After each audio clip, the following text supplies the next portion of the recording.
3장 6절에서 12절 제가 이제 보고 여러분들 보고 12절을 같이 보겠습니다. 또 이르시되 나는 너희의 조상의 하나님이니 아브라함의 하나님, 이삭의 하나님, 야곱의 하나님이라.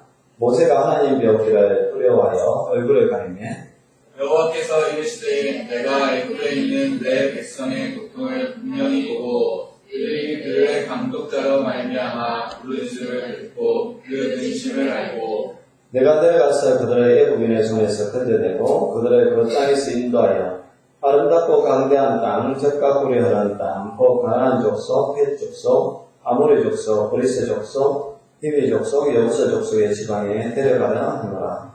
이제 가라. 이스라엘 자손의 그 믿음이 내게 달하고 애굽 사람이 그들을 괴롭히는 학대도 내가 보았으니 이제 내가 너를 바로에게 보내어 너에게 내 백성 이스라엘 자손을 애굽에서 인도하여 너에게 하리라. 모세가 하나님께 이르되 내가 누구이기에 바로에게 가며 이스라엘 자손을 애굽에서 인도하여 내리까. 같이 봅시다. 하나님이 이르시되 내가 반드시 너와 함께 있으리라. 내가 그 백성을 애굽에서 인도하여 내 후에 너희가 이 산에서 하나님을 섬기리니 이것이 내가 너를 보낸 증거이다. 아멘. 할렐루야. 네, 이 자리에 오신 여러분들 주의 이름으로 환영하고 축복합니다. 정말 요즘 날씨가 너무너무 덥습니다. 이러한 때에 건강도 잘 챙기시고요. 또 육체가 처지면 영혼도 처지는데 이러한 때일수록 더 하나님 붙들고 사시는 저와 여러분들이 될 수 있기를 바랍니다. 우리가 심리학 용어에 보면 접근, 해피, 갈등이라는 게 있습니다. 또 반대로 해피하고 또 갈등하는 그런 또 이 심리학적인 용어가 있거든요. 그게 뭐냐면 마음으로는 그걸 가지고 싶어. 근데 가질 수 없으니까 또 가지면 남들이 자기에게 비난을 할 것 같으니까 그냥 가까이 가려고 했다가 이제 멈추는 이제 그런 경우죠. 네. 특히 이제 우리 여성분들 이제 그런 거 있잖아요. 보니까 진짜 옛날 찌질이 공부도 잘 못했던 애야. 근데 어느 날 요즘 많이 하니까 연애한대. 누가 많이 하니까 의사야. 의사하고 연애를 한다든지 차는 막 벤츠를 타고 다니고 아파트가 뭐 두 채가 있다 하니 그런 말들은 막 그냥 이 속이 확 타오르잖아요. 속이 막 그러면서 열불이 나죠.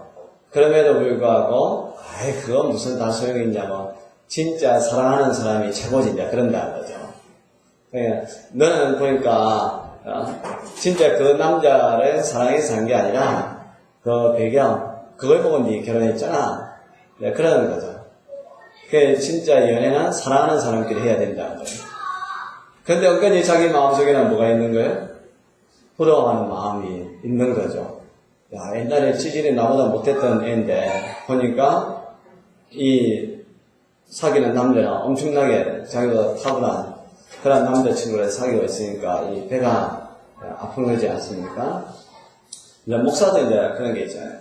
목사도 이제 생활을 하면 삶에 이제 필요한 것들이 다 있지 않습니까? 어차피 뭐 먹고 자고 사는 거는 사람이니까 다 똑같잖아요. 네. 근데 여러분들이 돈 이야기하면 그냥 괜찮다고 생각해요. 목사가 돈 이야기하면 좀 속물스럽다 생각하죠. 목사 무슨 돈 이야기를 하냐고 뭘 갖고 싶다 아니면 뭘 먹고 싶다 그런 이야기하면 그냥 사람이니까 할 수 있는 이야기지만 근데 왠지 좀 속물스럽다. 목사가 그런 이야기하면 왠지 좀 그런 느낌 들잖아요. 그래서 목사도 그런 말을 하고 싶다가도 상대편이 그런 말을 듣는 걸 싫어하니까 그냥 참고 있는 거죠. 네. 이런 것이 이제 일종의 접근 회피한다. 가까이 가려고 했다가도 뭐죠? 저쪽에서 뭔가 거기에 대해서 부정적으로 생각할 것 같으니까 가다가 그걸 피해가는 거. 그러니까 이 접근 회피한다라고 이야기하는데요. 우리가 하나님의 일을 할 때에도 마찬가지입니다. 뭔가 막 하고 싶어요. 주님이 부르시면 하고 싶은데 막상 하려고 하니까 이 남들의 시선이 또 자기를 어떻게 생각할까? 거기에 대해서 고민을 하는 거죠. 너는 아무것도 없는데, 뭐, 봉사한 그런 것도 없는데, 왜 갑자기 그런 일을 하냐고. 그렇게 한다든지, 아니면 또 자기 자신이, 자기에게 너무, 과도한 일이라고 생각하는 게 있죠.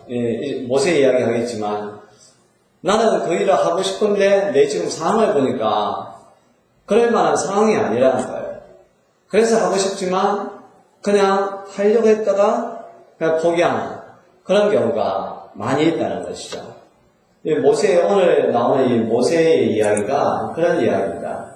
이 호렙산에서 하나님을 만났지 않습니까? 떨기나무가 막 불이 타니까 이상해가지고 가서 보니까 이제 하나님이 모세야, 네가 쓴 곳은 거룩한 곳이니 신발을 벗어라 라고 이제 이야기했다 지난주에 말씀을 드렸는데요.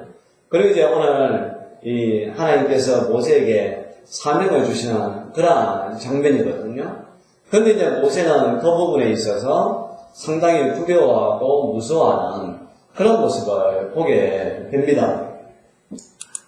오늘 그 6절 말씀을 한번 보시기 바랍니다. 6절에 보니까 또 이르시되 나는 너의 조상의 하나님이니 아브라함의 하나님, 이삭의 하나님, 야곱의 하나님이라. 모세가 하나님 배우기를 두려워하여 얼굴을 가리매 라고 말씀하고 있는데요. 여러분 성경에 보면 하나님이 자기를 소개할 때에 아브라함의 하나님, 이삭의 하나님, 야곱의 하나님이라는 표현을 참 많이 쓰고 있습니다. 특별히 누군가를 불러서 어떤 일을 시키려고 할 때 내가 누구냐? 라고 하나님이 자기를 소개할 때에 나는 아브라함의 하나님이고 이삭의 하나님이고 야곱의 하나님이다 라고 이야기하는데요. 창세기 28장 그리고 출애굽기 3장에 출애굽기 3장 15절 16절 출애굽기 4장 열왕기상 18장 마태복음 22장 마가복음 12장 누가복음 20장 특별히 예수님도 자기가 어떤 것에 대해서 이야기할 때에 너희가 하나님에 대해서 잘 모르고 있구나. 하나님은 아브라함과 이삭과 야곱의 하나님이고 죽은 자의 하나님이 아니라 산자의 하나님이라고. 그러니까 예수님도 하나님을 소개할 때에 아브라함의 하나님, 이삭의 하나님, 야곱의 하나님이라고 그렇게 이야기하는 것을 볼 수가 있습니다. 왜 하나님은 자기를 소개할 때에 아브라함과 이삭과 야곱의 하나님이라고 이야기했고 특별히 또 모세에게 지금 뭔가 사명을 주려고 할 때 대뜸 하는 말이 자기를 갖다가 내가 누군지 아느냐? 나는 아브라함과 이삭과 야곱의 하나님이야 라고 그 말을 했을까요? 여러분 이 말은 뭐냐면 아브라함이나 이삭과 야곱도 전적으로 하나님께서 선택을 하셨다는 거예요. 그러니까 아브라함이 뭐가 잘나서 하나님이 선택한 것도 아니고 이삭이 잘나서 하나님이 선택한 것도 아니고 야곱이 잘나서 하나님이 선택한 것도 아니라 전적으로 하나님께서 그들을 선택하셨고 그들을 사용을 하시니까 결국 그들이 믿음의 조상이라는 그런 별명을 얻게 되었다는 것이죠. 아브라함을 보았을 때에 아브라함은 갈대아부에서 우상을 섬기는 집안에 불과했습니다. 또 하나님의 소명을 받고도 곧바로 순종하지 못하고 하란 땅에서 약간 머뭇거리는 시간이 있었거든요.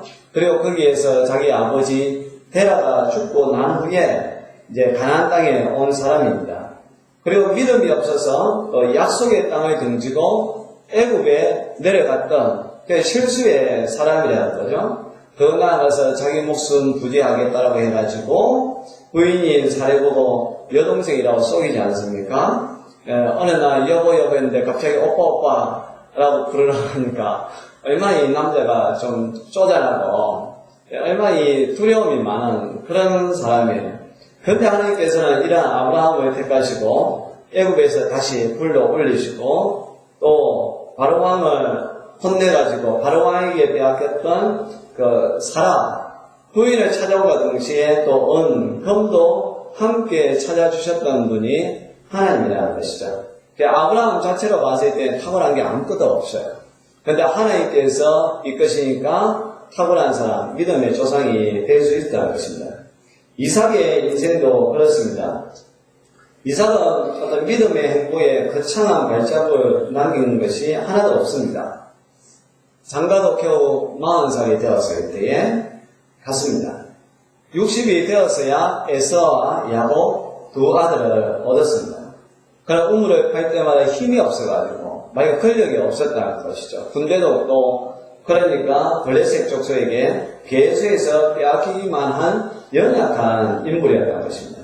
또 아브라함과 마찬가지로 기근이 찾아오자 가나안 땅을 떠나서 애굽으로 이주하려다가 하나님이 만류하심으로 겨우 애굽과 가나안 땅 중간 이 그랄에 엉거주춤한 그런 사람, 우유부단한 이삭이 성경에 보면 온유하다 되어 있는데 다르게 이야기하면 우리 식으로 이야기하면 좀 우유부단한 뭔가 결정을 확실하게 하지 못하는 옆에 보고 있으면 어떤 사람이겠어요? 되게 답답한 사람이에요. 그런 사람이 이삭이었다는 거예요. 그리고 또 아버지 아브라함과 마찬가지로 아내 리브가의 여동생이라 했다가 아비멜렉 왕에게 빼앗겼던 인물입니다. 또 하나님께서는 큰 자가 어린 자를 섬길 것이라고 말씀하시면서 나중에 태어난 야곱을 통해서 하나님의 뜻을 이루실 것을 말씀하여 주셨음에도 불구하고 하나님의 뜻을 거역하고 장남 에스가 복을 받게 하려고 야곱 몰래 에스에게 별미를 만들어 오라고 시켰던 인물이 이삭이라는 거예요. 그러나 하나님께서는 이러한 이삭의 모습에도 불구하고 아브라함에게 하신 약속의 말씀 그리고 이삭에게 하신 약속의 말씀을 성실하게 이행하는 것을 볼 수가 있습니다. 이분이 바로 이삭의 하나님이라는 거죠. 야곱은 아브라함과 이삭에 비해서 더 나쁜 사람입니다. 인간적으로 보면. 그런 84살 때에 이 결혼을 했더라고 이야기합니다. 그래서 추측을 해보니까 그가 결혼한 나이가 몇 살이냐? 84살. 물론 그때는 노화 속도가 좀 늦을 수도 있겠죠. 그리고 또 야곱은 사기꾼이잖아요. 어쨌든 사기를 친 거 아닙니까? 그리고 또 믿음도 없는 사람이었습니다. 형과 아버지를 속이고 집에서 살지 못해 목숨을 부지하기 위해서 800km나 떨어진 바단 아람으로 도망친 사람이 야곱입니다. 그 외삼촌에게 10번이나 취업 사기를 당한 거예요. 외삼촌 해준다 했다가 안 해주고 또 해준다 했다가 안 해주고 해준다 했다가 안 해주고 무려 10번이나 이 취업 사기를 당한 거죠. 하나님이 없는 곳에는 이 한가 단식스러움 그리고 억울함만 쌓이는 인생이 바로 야곱의 인생입니다. 그래서 바로가 네 나이가 몇 살이냐? 137세입니다. 그 뒤에 뭐라고 이야기합니까? 나는 험난한 세월을 보냈다고 이야기하잖아요. 지금 야곱의 인생은 어떻게 보면 믿음의 생활이 아니라 진짜 고생만 하는 그런 인생을 살았다는 것이죠. 부인을 얻기 위해서 무려 14년이나 모습으로 봉사한 그러한 사람이고 또 고집도 아주 센 사람이고 또 자기를 의지하는 고집을 꺾지 않다가 하나님과 실험하다가 하나님이 결국 허벅지 다리를 치니까 그때서야 자기의 고집을 내려놓은 사람이 야곱입니다. 야곱은 사랑하는 또 부인 라헬을 좀 일찍 잃었습니다. 베냐민을 놓다가 라헬이 죽었잖아요. 또 야곱의 집안에서 장남이 르우벤은 서모, 첨인 피라와 간통하는 수치스러운 행동을 했죠. 그리고 집 나간 이 사남 네 번째 유다는 며느리하고 관계를 해가지고 쌍둥이를 낳아가지고 돌아왔습니다. 뿐만 아니라 그의 아들들이 요셉을 애굽의 종으로 팔아먹는 바람에 요셉이 죽은 줄 알고 슬픈 가운데 22년의 세월을 보낸 사람이 야곱입니다. 자기 자신도 평탄하지 않았지만 우리 식으로 이야기하면 후레자식 같은 그 아들들을 둔 못난 아버지가 야곱이라는 거예요. 그런데 하나님은 이러한 야곱까지도 사용하셨다는 것이죠. 그래서 이제 마침내 야곱이 창세기 48장 15절에 이렇게 고백합니다. 자기가 다 죽었을 때 지나온 삶을 생각해 보니까 나를 기르신 하나님이라고 이야기합니다. 참가게 자기는 자기 뜻대로 살려고 되게 발버둥을 쳤다는 거야. 근데 그때마다 하나님이 딱 나타나가지고 했다는 거야. 그래서 자기 인생으로 살았을 때 모든 것이 고생밖에 없다는 거야. 험난한 인생밖에 없었는데 그럼에도 불구하고 하나님이 자기를 포기하지 않았다는 것을 깨달은 거죠. 그래서 하나님께서 나를 기르셨구나 라고 고백하는 것을 볼 수가 있습니다. 그리고 이 야곱이라는 사람을 통하여서 이스라엘 12지파를 만드시고 이스라엘 나라를 만드는 것을 볼 수가 있는 거죠. 하나님은 아브라함에게 뿐만 아니라 이삭에게도 약속하셨고 또 야곱에게도 약속을 하셨습니다. 그래서 아브라함이 죽고 난 약 400년 후에 하나님께서 이제 호렙산에 모세에게 나타나신 거죠. 그래서 하나님이 모세를 보면서 나는 아브라함의 하나님, 이삭의 하나님, 야곱의 하나님, 그 말은 뭐냐 하면 그런 사람도 아주 평범한 사람이에요. 어떻게 보면 평범보다 더 못한 사람도 내가 들어서 사용하시니까 믿음의 조상이 되었고 탁월한 리더가 되었던 것처럼 너도 내가 그렇게 사용하겠다는 거예요. 그래서 내가 너를 부른다는 것이죠. 그냥 하나님은 그냥 잔말하지 말고 나를 믿고 따라만 와. 그럼 내가 너를 책임질게 라고 하는 이 말씀을 미리 이야기하고 있는 거예요. 그러니까 이렇게 우리가 이야기 들었을 때 아멘 하면 가면 얼마나 좋겠습니까? 근데 사람이 안 그렇다는 거예요. 진짜 만물보다 심히 부패한 것이 우리 인간의 마음이라는 듯이 그냥 믿고 따라오면 모든 것이 될 텐데 사람은요 어떻게 보면 영악한 거 어떻게 보면 아주 어리석어가지고 내가 따라갔을 때에 나에게 어떤 유익이 있을까? 아니면 내가 뒤에 정리해놔놓고 가야 할 것들이 무엇인가? 그런 것에 대해서 고민하게 되고 또 자기의 형편을 보게 되는 거죠. 내가 그 일을 감당할 수 있는 능력이 될까? 안 될까? 그런 것을 생각을 많이 하게 된다는 것입니다. 모세도 어떻게 보면 자기는 아무 지금 볼품도 없는 사람이잖아요. 애굽에서 40년 살고 지금은 강야에서 40년 동안 말 그대로 그냥 방황하는 인생이에요. 맴도는 인생. 시간은 흘러가고 아무것도 한 거 없고 그냥 처가살이 하면서 하루하루 먹고 사는 그런 인생. 그곳에 하나님께서 나타나셔가지고 나는 아브라함과 이삭과 야곱의 하나님이니까 모세의 하나님으로도 내가 만들어주겠다. 너는 나를 순종하고 따라와라고 초청하고 있는 것을 보게 됩니다. 그러면서 이제 하나님이 내가 너를 왜 선택했는가를 알려주고 있는데요. 여러분 7절과 9절 말씀 보시기 바랍니다.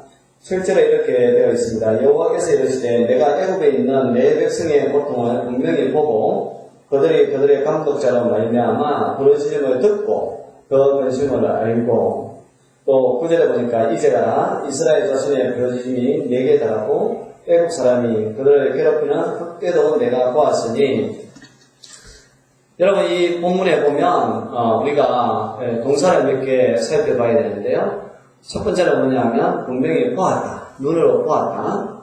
그리고 그들의 감독자로 말미암아 부르짖음을 들었다.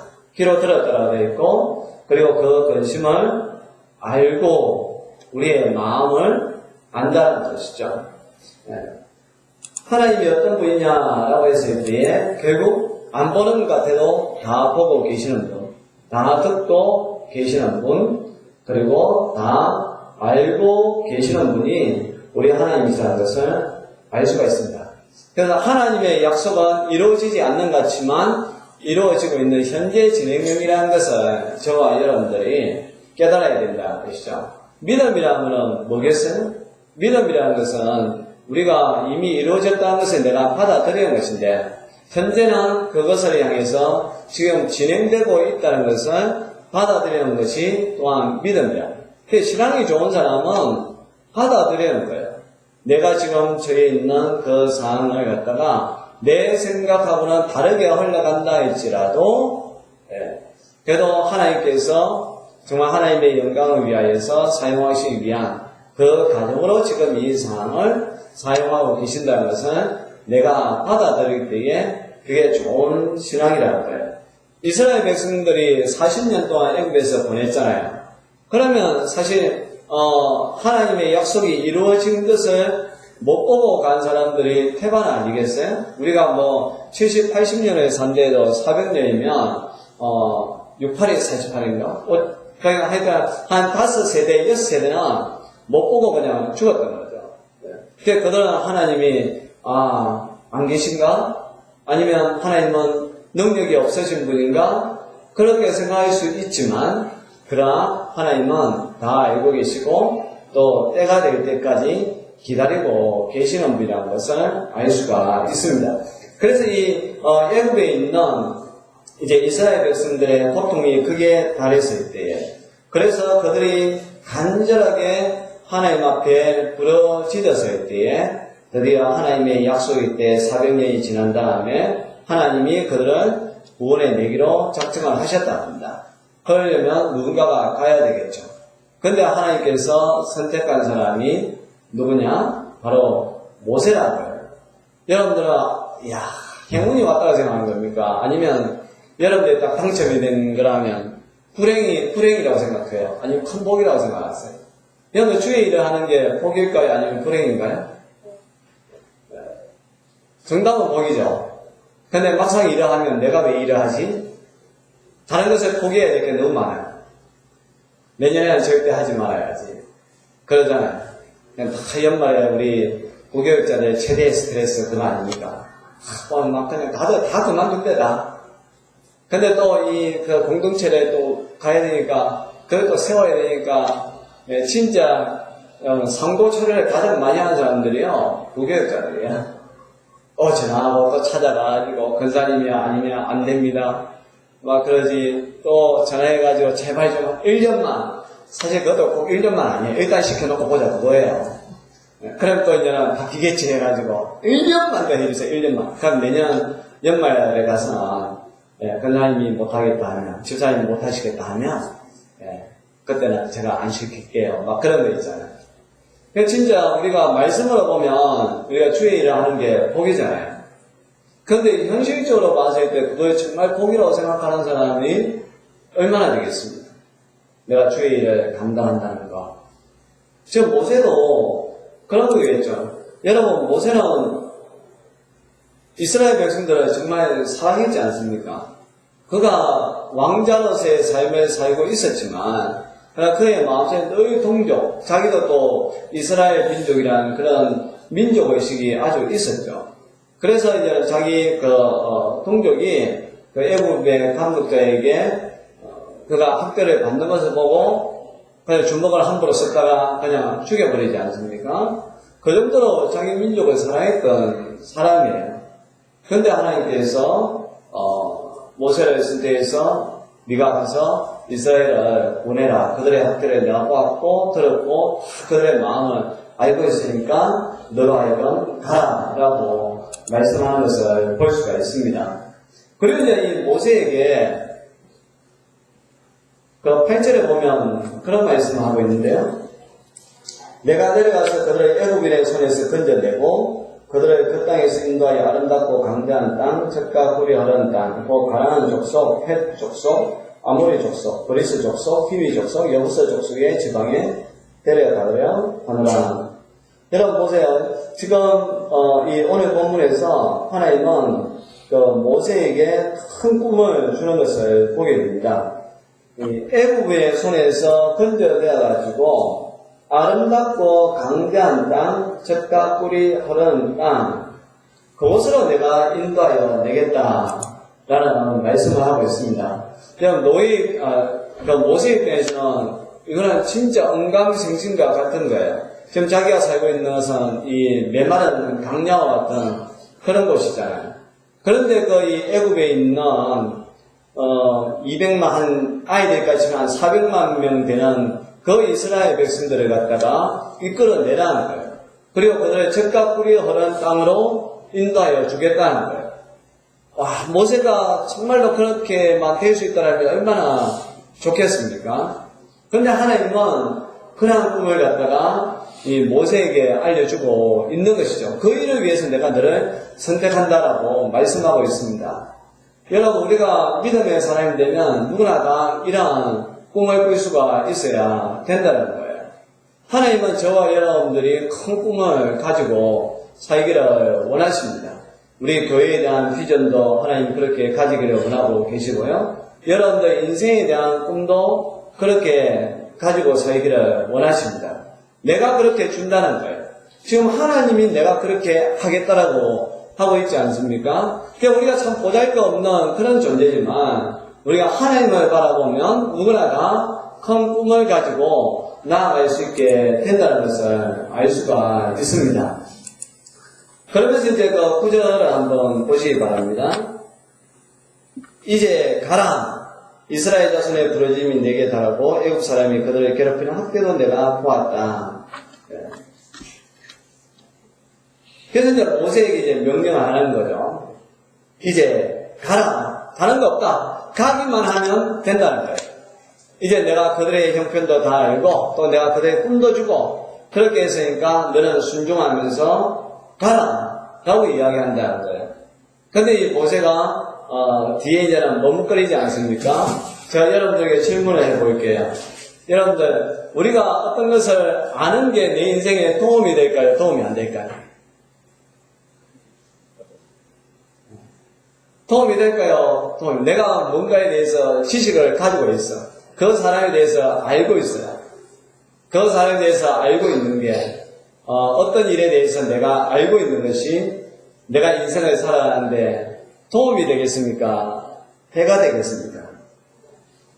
도움이 될까요? 네. 지피지기면 백전백승이라고 했는데 당연히 알면 도움이 되겠죠. 그러나 때로는 그것이 도움이 안 될 때가 있습니다. 네. 내가 알기 때문에, 경험했기 때문에 더 주저하는 경우가 많아요. 내가 아는 사람이 아닌 나쁜 사람이에요. 근데 어느 날 누가 나보고 그 사람에게 무엇을 받아오라고 이야기해요. 여러분들 쉽게 갈 수 있을까요? 차라리 내가 그 사람이 누군지 몰랐더라면 그냥 쉽게 가서 우리 사장님이 뭐 받아오래요 하기 쉽겠죠. 예. 어떤 것을 경험을 안 해봤더라면 그냥 하면 되겠죠. 근데 경험을 했기 때문에 못하는 게 있다는 거예요. 어제도 한 장로님하고 대화를 이제 하다 보니까 이제 그 장로님이 자기 교회에 있는 청년부 목사님하고 이제 처음에 부임해서 이야기하는 중에 그 청년부 목사님이 그런 이야기를 하셨대요. 장로님 요즘 참 설교하기가 힘들다고 하는 거예요. 바르게 말씀을 전하기가. 왜냐하니까 이 청년들에게 어떤 정욕을 멀리해야 된다라고 이제 설교를 하고 싶어도 예컨대 혼전 순결을 지켜야 됩니다라든지 그 다음에 주일 성수를 해야 된다든지 헌금생활 잘해야 됩니다 그런 걸 이야기하고 싶어도 이미 그게 여러분 거의 보편화 되었잖아요. 그러니까 안 좋은 쪽으로. 그러니까 심지어 그 장로님은 그런 이야기도 하시더라고요. 자기 교회는 보니까 결혼도 안 했는데 이렇게 배가 불러가지고 남녀가 손잡고 당당하게 옷을 안 봐요. 앉아서 예배 드리고. 그러니까 이제 참 갈수록 이게 말씀 전하기 힘들다는 거예요. 사실 그런 게 많아요. 여러분 사교육 우리가 억제해야 되잖아요. 이제 사교육에 대해서 여러분 재정을 절약해야 됩니다. 그냥 공교육이라든지 아니면 다르게 교육을 시켜야 됩니다. 학원비 너무 비싸고 한 달에 별로 효과 없습니다. 어떤 하나님의 말씀 중심으로 살아야 됩니다. 그렇게 해야 되는데 요즘 대부분 다 보면 학원 안 하는 교인들 어디 있습니까? 그렇잖아요. 다 뭔가 사교육 중에 일하고 계시는 분들 있잖아요. 그분들 또 앞에 앉아있어.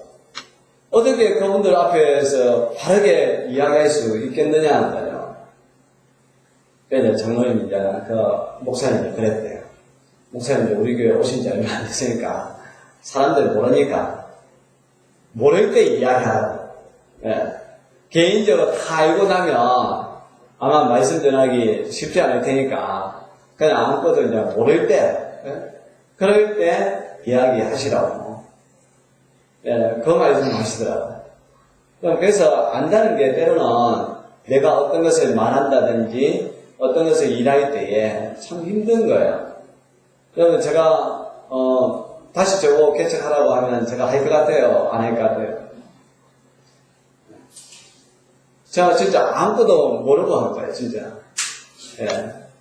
무대뽀 정신. 오직 주님만 바라보고 하자. 그냥 뭐 부동산이 뭔지도 진짜 그 아무도 몰랐어요. 뭐 이런 카페 교회를 하더라도 뭐 그냥 카페를 차리기만 하면 되는 줄 알았지. 이게 뭐 행정적으로 뭐가 어떻게 되는지, 세금이 어떻게 되는지 뭐 아무것도 이제 모르고 시작을 했죠. 하다 보니까 일단은 시작을 했어. 하다 보니까 뭐가 문제 생겨요. 그래서 또 그 문제 해결하고 또 문제 생겨요. 또 해결하고 괜히 여기까지 온 거예요. 이제는 알아요. 부동산도 알겠고 좀 행정적인 그런 것도 알겠고 알아요. 그래서 누가 나보고 아니까 그거 잘하겠네요 할 수 있겠지만 저보고 다시 하라 하면 저는 사실 한 번 더 생각해 보겠다고 뭐 안 한다는 말은 못하겠지만 좀 더 이번에 기도를 좀 많이 해보고 결정을 하겠다고 할 것 같아요. 제 동기 목사 중에 있는데 그 목사는 자기는 죽어도 개척을 안 한대요. 목사가 하나님이 하라 하면 하는 거지 왜 안 하냐 하니까 개척교회 목사 아들이거든요. 네. 자기가 너무 힘든 시간을 보냈기 때문에 거기 아픈 추억이 있으니까 그냥 개척교회 하면 그냥 안 한대. 자기는 죽어도 개척교회는 안 하고 있대. 아직까지 그냥 도교육자로 있지 않습니까? 우리가 알면 더 잘할 것 같은데 사실 알기 때문에 못하는 게 많아요. 여러분 모세가 애국 잘 알죠? 바로왕 잘 압니다. 이스라엘 민족들 잘 알죠? 모세 입장에서는요 지금 엄청 상처를 받은 상태예요. 자기는 자기 민족을 구해내려고 그때 애굽인의 척을 죽였지 않습니까? 그런데 자기 민족끼리 싸우고 있어가지고 막 하해시킨단 말이었는데 하니까 자기 민족이 야 네가 그 사람을 쳐 죽였던 것처럼 나도 쳐 죽이려고 하느냐? 그러잖아요. 자기 민족에게 이 배신을 당한 사람이 모세예요. 그래서 모세의 입장에서는 당연히 어떻게 보면 자기 그런 과거의 경험, 현재의 상황으로 봤을 때는 쉽지 않아요. 여러분들이라도 저는 그랬을 거라고 생각을 해요. 알기 때문에, 경험했기 때문에, 어떻게 보면 실패한 그런 인생이 있기 때문에 더 힘든 것이죠.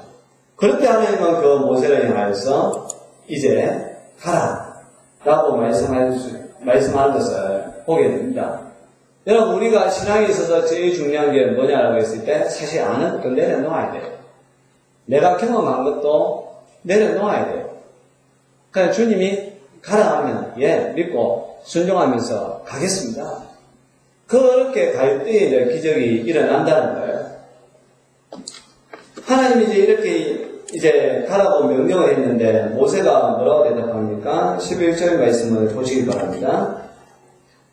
모세가 하나님께 아뢰되 내가 누구에게 바로에게 가며 이스라엘 자손을 애굽에서 인도하여 내리니까.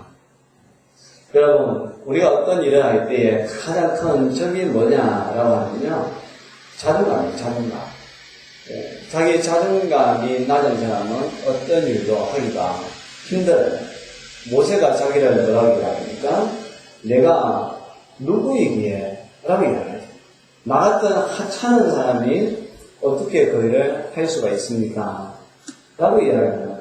그래서 성경 속에 모세뿐만 아니라 성경 속에 한결같이 사명받은 사람들이 하나님의 명령에 거부할 때 다 이렇게 이야기하더라고요. 내가 누구이기에. 기도원도 마찬가지잖아요. 그래서 사사기 6장에 보면 하나님이 이제 기도원을 선택을 해가지고 미디안을 물리치라 라고 이제 이야기를 하는데 기도원이 하나님에게 그렇게 이야기합니다. 오주여 내가 무엇으로 이스라엘을 구원하리까? 보소서 나의 집은 므낫세 중에 극히 약하고 나는 내 아버지의 집에서 가장 작은 자니이다. 자기 비하를 하고 있죠. 나는 아주 보잘것없는 존재라서 이 일을 할 수가 없어요. 라고 이야기하고 있거든요. 그리고 또 예레미야 선지자를 선택하실 때에도 예레미야 1장 5절에 보면 하나님이 이렇게 이야기합니다. 내가 너를 모태에 짓기 전에 너를 알았고 네가 배에서 나오기 전에 너를 선별하였고 너를 여러 나라의 선지자로 세웠다. 하나님이 모태에서부터 알았다고 했잖아요. 그래서 너를 구별하였고 내가 이미 너를 여러 나라의 선지자로 세웠다라고 했지 않습니까? 그러면 그냥 아멘 하면 되는데, 이 예레미야는 이렇게 이야기합니다. 내가 이르되 슬퍼도 없소이다. 주 여호와여 보소서 나는 아이라 말할 줄 알지 못하나이다. 자기를 갖다가 아이라고 하잖아요. 번역 요즘식으로 이야기하는 셀프 디스하고 있는 거야. 자기 자신을 갖다가 깎아내려버리죠. 예레미야가 뭐가 아닙니까? 장성한 사람인데 얼마나 주님의 일을 갖다가 하는 게 두려웠으면 자기가 아이 같은 존재라서 할 수가 없다라고 이야기하지 않습니까? 여러분 이거는 겸손일까요? 아니라는 거죠. 겸손과 거부를 잘 구분해야 됩니다. 정말 내가 겸손히 사는 말인지 그 일을 하기 싫어서 나를 낮추는 것인지 대부분 사람들은 겸손을 가장한 그런 게 말, 거부하는 게 말. 나는 참 보잘것없는 그런 존재예요. 더 좋은 사람을 시켜주세요. 그렇게 하는데 여러분 절대로 자기 그 낮은 자존감은 주의 일을 하는데 엄청난 걸림돌이 됩니다. 우리가 알아야 될 것은 우리의 구원의 주관들은 내가 아니고 하나님이랍니다. 내가 하는 어떤 사역도 내가 하는 게 아니라 하나님이 그 일을 한다라고 믿고 그 일을 우리는 감당해야 한다는 것입니다. 내가 한다라고 하니까 하다 보니까 이 에너지가 펀아웃 되는 거예요. 그냥 탈진 상태가 되어가지고 그냥 다음부터는 아무것도 하고 싶지 않다는 거예요. 그럼 하나님이 하신다고 생각하면 계속해서 에너지를 갖다가요 공급을 받습니다. 하고 나면 다시 채워져요. 하나님이 다시 나를 힘있게 해주시기 때문에 그 일을 감당하신다는 거예요. 이렇게 하나님의 그 말씀에 거부하는 모세를 향하여서 하나님이 12절에 이렇게 이야기합니다. 우리 같이 읽어보겠습니다. 하나님이 이러시되 내가 반드시 너와 함께 있으랴. 네가 그 백성을 애굽에서 인도하여 내놓에 너희가 이 산에서 하나님을 섬기리니 이것이 내가 너를 보낸 증거니라. 아멘. 하나님은 모세에게 이야기합니다. 내가 반드시 너와 함께 있으리라. 그리고 이 산에서 예배하는 날이 있을 것인데 이것이 내가 너를 보낸 증거가 될 것이다 라고 이야기하고 있습니다. 여러분 또 하나님도 또 특별한 게 뭐냐면 아까 거부하는 사람들 다 자기 비하라고 하셨잖아요. 근데 하나님도 콕 보면 어떤 사람에게 보낼 때요 똑같은 말을 해요. 반드시 내가 너와 함께 하겠다라고. 이게 잘 안 맞는다는 거예요. 왜냐하면 사람은 어떤 일을 할 때에 뭐가 있어야 된다 생각합니까?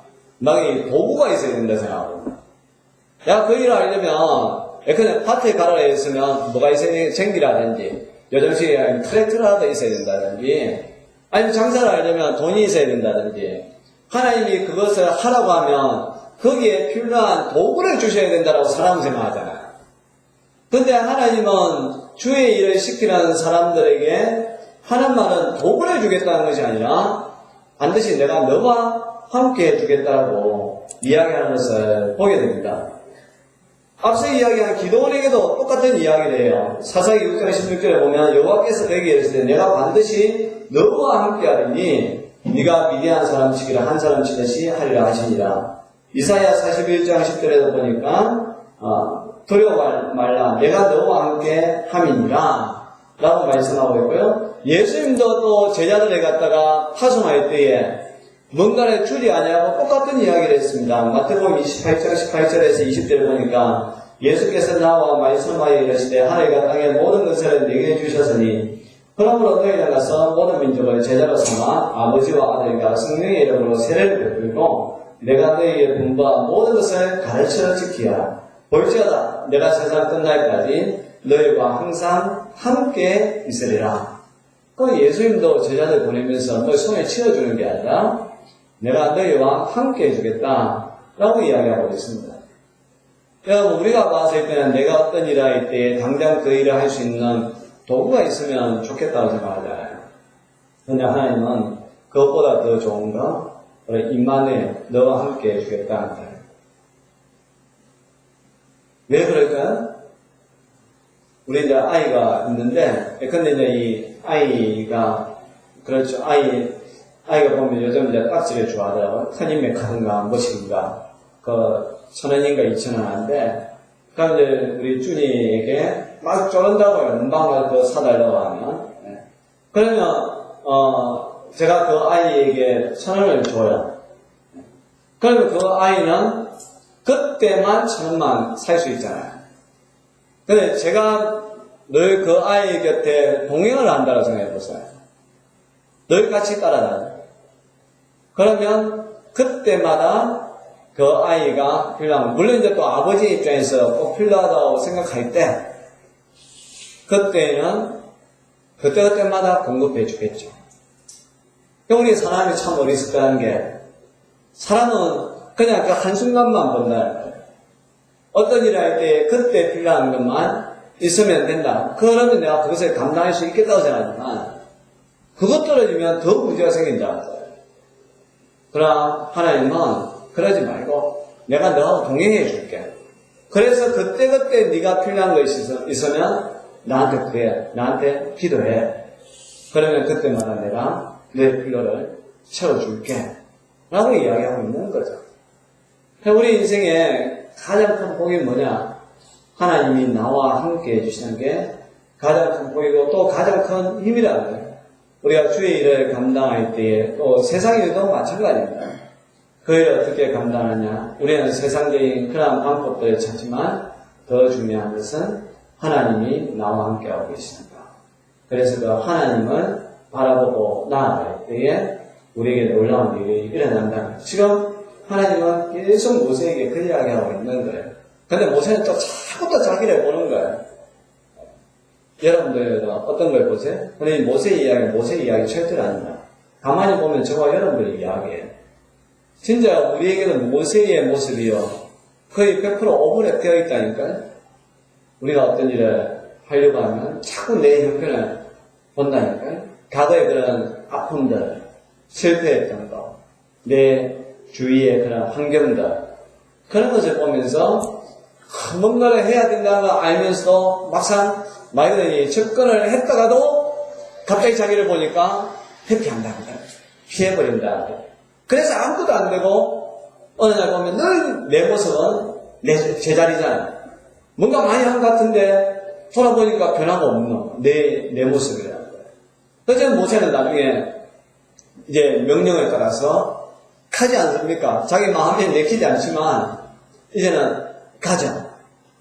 결국 가니까 오늘 이 말씀대로 출애굽기 정확하게 19장에 보면 이스라엘 백성들을 이끌어와 이 호렙산에서 그들이 하나님 앞에 예배하지 않습니다. 이 모세가 얼마나 그때 감격했을까? 저는 그 생각을 해요. 야, 정말 순종하면 하나님께서 이러시는구나. 여러분 주의 일이든요, 세상의 일이든 하나님이 말씀하면 그냥 아멘하고 순종하고 나가세요. 그럼 주님이 이루어 주실 줄로 믿습니다. 우리 찬양하겠습니다. 아무것도 두려워 말라 찬양하겠습니다.